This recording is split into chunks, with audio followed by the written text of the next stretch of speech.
Hello everybody and welcome back to Politics Relaxed. We're here in Liverpool for Labour Party conference, and it's possibly the last Labour Party conference before the general election. So it's going to be very interesting to see how Labour approach this. So we're going to be here, we're going to be speaking to MPs, we'll be speaking to people, and we'll be asking them what they think. Being at a Labour conference today, how would you sum up the mood? I think there's a spring in people's step, and even though the leadership are trying to keep a lid on it, try and make sure it's very controlled and very planned and nothing unexpected happens, it's all about being stable and reassuring. People are definitely quite excited with the prospect of government being only a year away, but they need to be careful because complacency is a dangerous thing.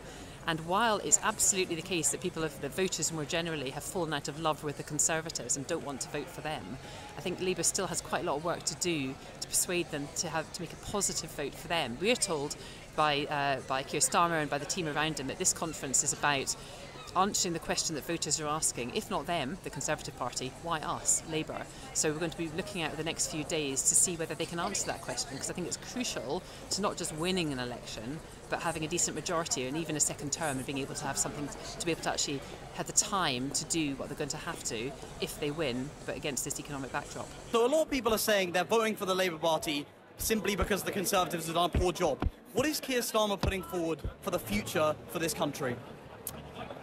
Well, he put forward 5 big ambitious missions at the start of the year.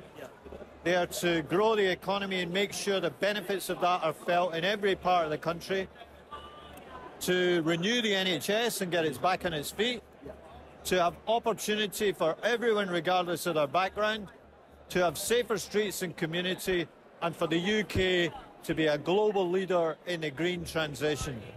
That's the foundation of the manifesto. I think it's a wonderful platform, and you're going to hear a lot about it during the course of this week. The news agenda is going to be dominated by the appalling events we're seeing in Israel, so they will find it difficult, I think, to cut through in terms of news coverage. But, you know, all that said, this is almost certainly their last party conference before the general election, so it really matters, and so they've got to look at the very least competent. Another thing that Labour have talked about at this conference a lot has been growth, and they've stressed the importance of not growth just in terms of trickle-down economics, but growth from below, and that's what we asked Tandesi about earlier. Great to see you again. It's great to be back at Labour conference. So I want to ask, you're obviously in your new role within Rachel Reeves' team, and Labour talked a lot about growth, but they've ruled out a wealth tax. A lot of people will be a little bit concerned that maybe this is trickle-down economics. Is Labour going to be introducing trickle-down economics, or will this be something different? Look, it's not about trickle-down economics. We want to make sure that the whole country grows, and that is what I think Keir Starmer and our Shadow Chancellor Rachel Reeves has been talking about as well. We want to make sure that we have that green prosperity plan. We want to transition our economy.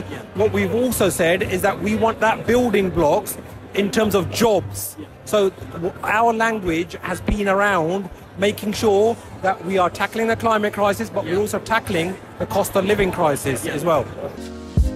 Ask, how would you sum up the mood of this conference? I mean, you were there when Tony Blair was on the rise. Would you compare it to 97, or is it more like Neil Kinnock's 92? Yes, I would say it's much, much more like 97 than 92. Yeah. I would say we're certainly not 92. We're not quite yet 97, but we're well on our way. Is the NHS plan deliverable, and is it bold enough? Both, yes, it is deliverable and bold enough. What we're putting forward this week would make sure that we provide 2 million more appointments a year to tackle the NHS waiting list crisis, 700,000 more appointments a year in NHS dentistry, which I think would make a transformational difference. And that comes on top of policies we've already announced, the biggest expansion of NHS staff in history to give the NHS the staff it needs to treat patients on time, dedicated mental health support in every school and mental health hubs in every community. You know, if we just did one of those things, it would be transformational. If we do all of them together, it is the serious plan to get the NHS back on its feet and fit for the future, and that's the plan we have. It's going to be a big election issue, and I think ultimately people know only Labour can be trusted with the NHS. Very much. It's great to see you again. Good to see you. So, are you impressed that I recognised you? yeah, I am. I'm really. I'm impressed with myself. I'm happy. Yeah, it's great. So there's a cost of living crisis, a climate crisis. The NHS is on its last legs. A lot of people have criticised Labour, saying they aren't offering a bold enough vision. Do you think they are? I think that today you heard, like Keir outline some of our policies and visions. I personally think we can be bolder, because I think what we need to do is let people know that if you vote for us and you get a Labour government, everything will change. Your life will be better. You'll have a better standard of living. We will undo some, we can't undo all of the damage, not quickly, of 13 years of a corrupt Conservative government. So, yeah, I think we can do being a bit bolder.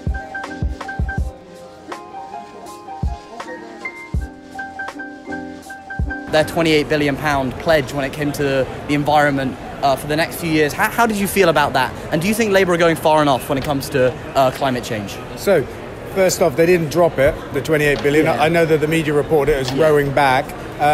I don't think they even rode back on it. What they said was it won't be 28 billion in year one. Yeah. They're going to ramp up to it. And they said because they don't know the state of the economy when the election comes. Yeah. Could still be 12 months away. Could be longer. Yeah. So I think it was sensible of them to say that. And what they're trying to do, and this answers your second question more generally, is not give gifts to the right-wing press about unfunded commitments and that kind of stuff. So are they going far enough? I would say I think they're doing a brilliant job.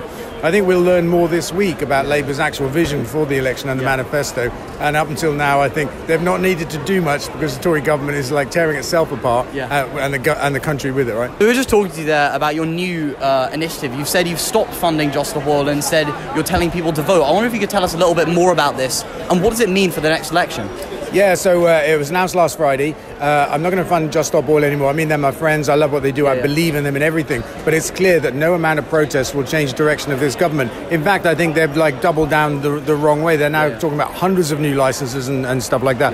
I think the only way we can stop oil is at the ballot box by stopping the Tories. And so the new campaign is actually aimed at 18 to 24-year-olds because Tories have brought in some legislation to make it very hard for them to vote. There'll be 2.5 million first-time voters, so our campaign will be about reaching them, showing them what they need to do, encouraging them to vote, because it's so important. I mean, young people today have the most skin in the game. The climate crisis will define their lifetimes, right? More than it will older people like me. And yet, it'll be harder for them to vote than anybody else.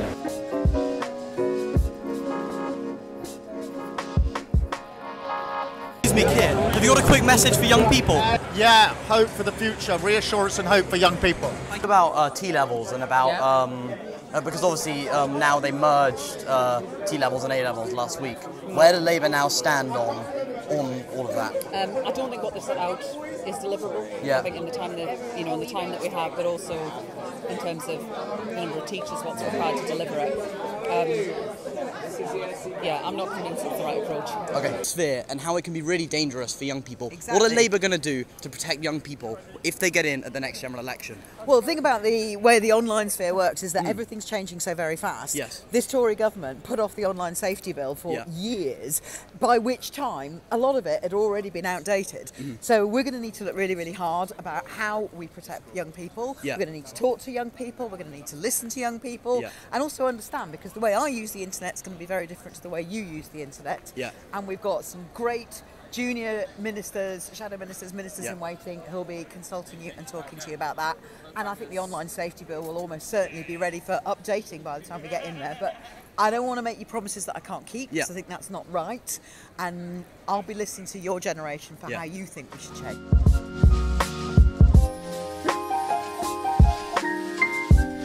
As a young person, and if you were going to talk to the leadership and you were going to say, these are my priorities, what are some of the things you'd be talking about? That's tough. I think the two big ones that kind of jumped into my head when you said that are climate change and housing, for young people especially. I think climate change, I think it is just the big issue of our generation, and there's no getting around that. I think it needs really bold action. And to be fair, I think that's one of the things that the Labour Party has been quite good, and I think the Green Prosperity Plan looks like a really positive thing.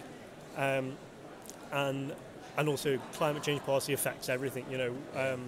Been to a lot of fringe events where people have spoken about decarbonising rail, decarbonising housing, decarbonising just all aspects of our economy. So it kind of covers everything.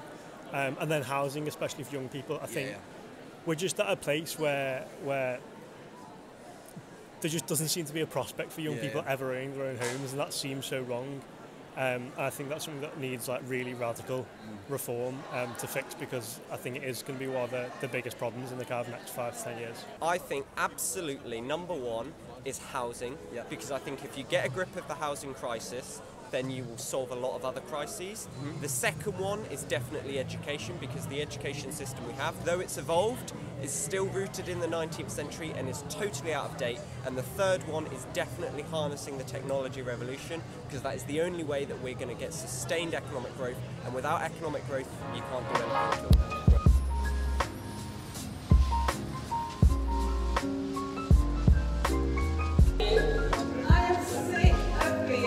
Opposition, so that every penny gets out the door to build the homes that people need. What did you think of the speech there from Angela Rayner? It was an absolutely brilliant speech, and really outlining a strong vision for how we need to support people in their workplace with proper rights in the workplace that will help wages, but also how we want to get people into good, decent homes, so because social housing is really important, and a home is really important. Sorry, Angela, really quickly, how do your housing impacts? How does your housing plans impact young people? Really quickly. Okay. Can I just quickly ask you about young people and housing? No? Labour, and do you think Labour are going to deliver for people when it comes to social housing? It's very interesting. I mean, I am somewhat reassured with what I've been seeing. The fact that the right areas are being highlighted currently as the flagship areas for the next general election around housing by Labour fills me with hope. I also think a lot more needs to be done on the side of cracking down on developers, especially after Grenfell, and rogue landlords too, in order to benefit tenants, because otherwise we're going to see the same cycle of tenants, tenants either being kicked out of their homes in the private rental sector, young people not being able to get any housing, young people not being able to afford housing, 1.4 million people on the social housing waiting list, and that is going to grow if it's not dealt with, and various other issues that happen as a result of housing on other areas of society here in Britain. So I am somewhat reassured, especially because of the pure fact we've heard nothing from the Conservatives and at the Conservative conference in regards to housing. I mean, the word wasn't mentioned by the Prime Minister, which to me disappointed me, because it was like, this is one of the biggest crises that we're seeing here in the UK at the moment, but it's been completely ignored by the party in power now, and the party that's been in power for the last 13 years. So, and I have no doubt that they're going to come back in the next few months and perhaps put their agenda forward in regards to housing at the next general election. But I'm glad it's positive what we're seeing from Labour. It's not perfect. There's still a lot more that needs to be done, but it's very promising that what it is that they're talking about is aligning with what it is that I've been campaigning on for the last 3 years. And I speak to tenants up and down the country on a daily basis, spoken to thousands of tenants in my time as a campaigner. So I see the real life issues it's having on people. And I think there's going to be a lot of people reassured from what Angela Rayner said this morning in regards to housing, and the focus specifically on social housing and affordable housing, an area that's been neglected for absolute generations and decades. There's going to be a huge reassurance or sense of reassurance across the sector and across tenants too living in poor conditions, but there is still a long way to go. Very much for giving the time. It's nice to meet you as well. I'm Christopher Hope, the political editor of GB News. Yeah, and I want to ask you, how would you sum up the mood of this conference so far? Well, what's happened here is the cardigans of Corbyn have gone and the sharp suits of Starmer are here. It's people, there's a feeling, there's money's come here, big companies are here, they like the sound of the Labour Party. The Labour Party isn't doing much to scare them, quite modest policies, not going to increase income tax and all that kind of thing. So I think this party feels like it's getting ready for power. I wonder, how would you assess Keir Starmer's leadership so far of the Labour Party? I think he's amazing. I've met him, I've interviewed him for My Life, My Say, and I think he is a guy who just wants the best for people of the UK. Hello, how are you doing? I'm good, man. How are you? Yeah, it's great to see you again. We spoke last time I was at conference. We did. I remember that. That's right. I've aged. You look the same. I mean, congratulations Thank you so much. on the result. Thank you so much. It's really good. So what is the vision for Scottish Labour now? Is it time to push on and win win Scotland for MPs and also in the Scottish Parliament? Look, for me, the project has always been about making sure we change people's lives. And fundamentally, we only get to change people's lives if we elect a UK Labour government and we also elect a Labour government in Scotland. So we've come a long way in a very short space of time. But feet on the ground, we've still got work to do. We've still got a mountain to climb. And with the same energy and humility we've demonstrated in the last 2 years, we're going to keep working until we get that over the line, elect a UK Labour government, significant Scottish Labour MP present, so we lead the way in electing that Labour government, and then head towards that election in 2026. How do you sum up the mood of this Labour conference? It seems very optimistic. It seems packed, high energy. And I say that somebody trying to be objective. You know, I have no truck with the Starmer leadership or anything. But it feels like, just as the Conservatives are collapsing, lack of ideas, lack of energy, Labour on the up, which is really good. I think what's really interesting is that there are lots of people who really want the Tories out, but aren't particularly fond of Keir Starmer. You know, I've met people who despise Keir Starmer, but have said they'd leave the country if the Tories win, which is fascinating, right? It's a fascinating dynamic. So I think people are willing to give Labour a hearing at the next election, including former Tory voters, but they're going to have to act quickly. I think the idea that we're in charge, let's sit back for 6 months, 1 year, 2 years, I think because of the economy, I think because of so much, I think it'll be far more challenging than that. Keir Starmer is going to try and set out his vision for the country. And from what we hear, a lot of it is going to be policy that's already been announced, but he's just going to be reinstating it and pushing it to the country and saying this is what a Labour government would look like. Keir Starmer, has Labour shown enough ambition? Yeah, I've just been setting out that ambition in there. Great. Huge ambition. Thank you very much. Thank you. 5 years of a Labour government and we can transform the living standards of millions of people across this country. End the cost of living crisis for good. 5 years of a Labour government and we can have clean power in 2030. Go towards renewables. See it as an opportunity, not a threat. The next generation of jobs, cheaper bills and security. The party that after 5 years will smash the class ceiling so no child or young person is held back by what their parents earned and goes as far as their talents will take them. After 5 years in NHS that's not on its knees, that's on its feet and is marching forward towards the next 75 years fit for purpose.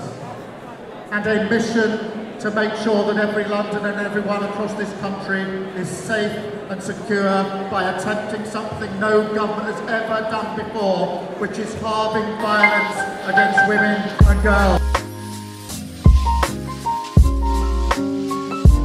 It's about trust in politics, because it's something that especially young people feel they've lost. And obviously with Keir Starmer's 10 pledges, there are a lot of people that have questioned him U-turning. How do Labour restore trust in politics?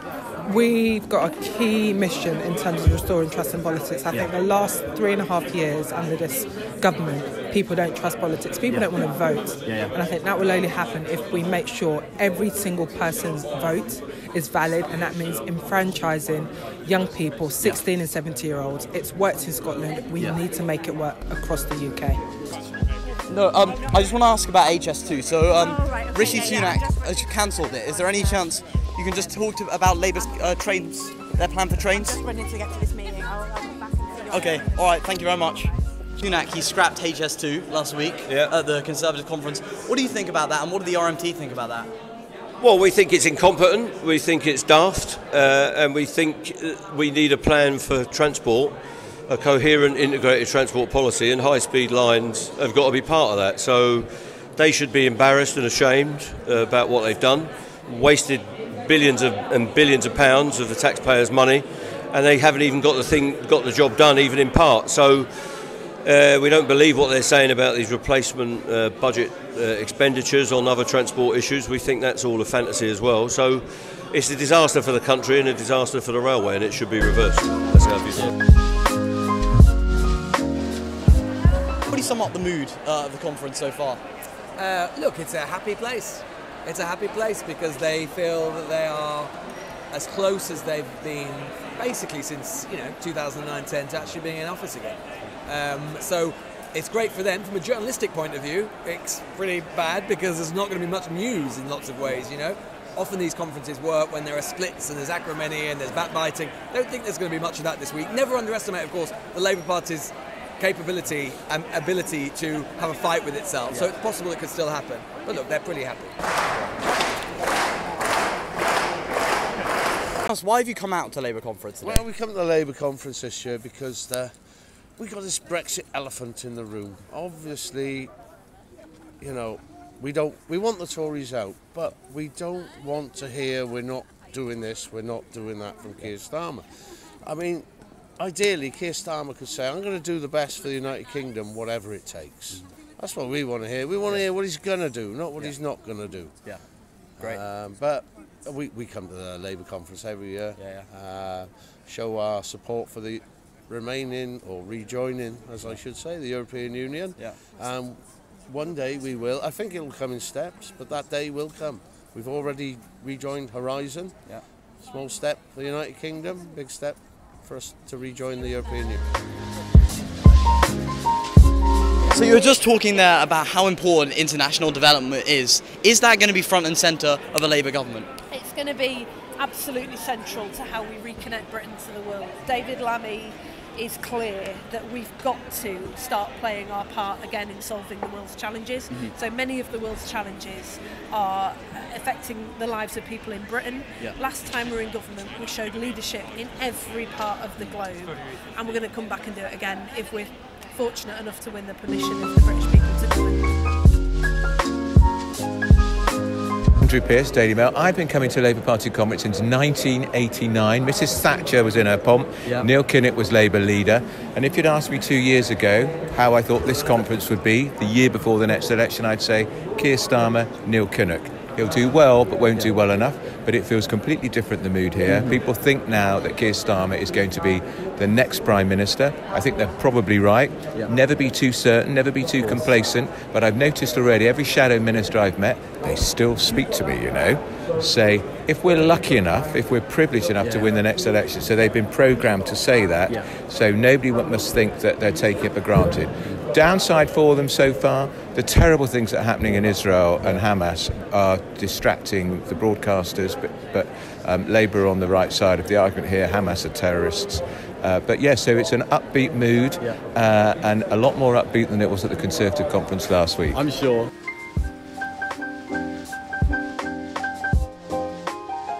The Labour Party will definitely be happy with how Labour conference went. It felt like a party that was a government in waiting. But there's a few questions that remain after this conference. Number one, is this a party that is too complacent? Number two, is this a party that's offering a bold enough vision? Third thing is, as the Labour Party gets closer and closer to government, it feels like shadow ministers want to speak less and less to young people, and many of the ministers, as you saw in the video, didn't want to speak to me. If you like this video, share it with a friend and press like and subscribe. We'll see you again very soon. Thanks for watching.